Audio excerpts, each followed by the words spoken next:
Hey everybody, we're going to read a book called Badger's Perfect Garden. And it's written by Marsha, Diane, Arnold and illustrated by Ramona Kaulitsky.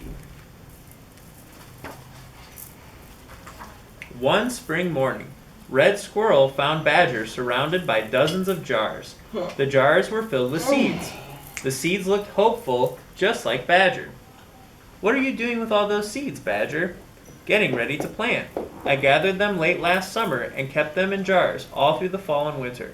Now I'm going to plant a perfect garden." Red Squirrel looked closer. They're all different. Yes, all kinds, green and brown, flat and round, bumpy and smooth, whirly, curly, and straight as my whiskers. "Where did you find them?" "Some from Weasel's garden, some from the wildflowers near Dormouse's home. Some stuck themselves to my fur, and some floated in on the wind." "You have so many," said Red Squirrel, "you'll need help planting." Weasel brought his favorite rake. Red Squirrel helped Dormouse gather string. Badger studied his garden plan.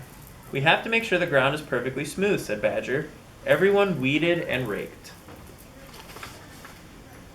When the earth was as smooth as the forest pond in winter, Badger pushed big sticks into the dirt. Red Squirrel and Dormouse stretched string between the sticks to mark rows. "Be sure the rows are perfectly straight," said Badger. Weasel found a twig to make holes for the seeds. "Bumpy seeds in this row, round ones here. Keep the whirlies together," Badger directed. When the seeds were planted, Badger invited his friends to a celebration. Everyone enjoyed muffins and mulberry juice. Badger imagined the plants that would grow in perfect rows in his perfect garden. The next day, the sky sent showers. Badger smiled. The day after that, it sent heavy rain. Badger worried. The day after, it sent a downpour. Badger grabbed his umbrella and rushed outside. He ran up and down the rows trying to cover his seeds. The rain kept pouring. Badger flung himself across the rows, doing his best to hold the earth together.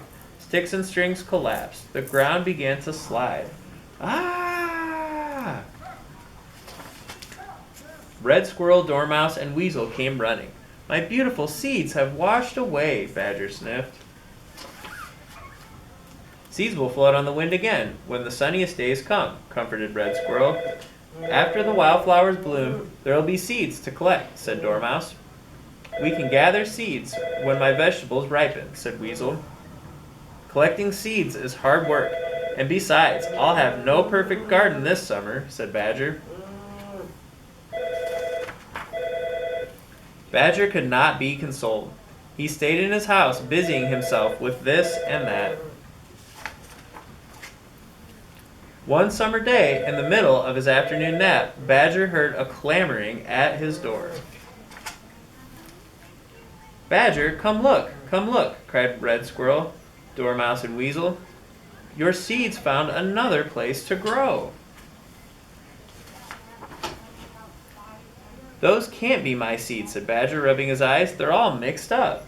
"They just rearranged themselves," said Red Squirrel. "If you hadn't planted them over there, they wouldn't be here." Badger stared at the hodgepodge of colors, the jumble-tumble of shapes and sizes. They made him feel jumbly and tumbly too. "It looks like a celebration. It's the most perfect garden of all."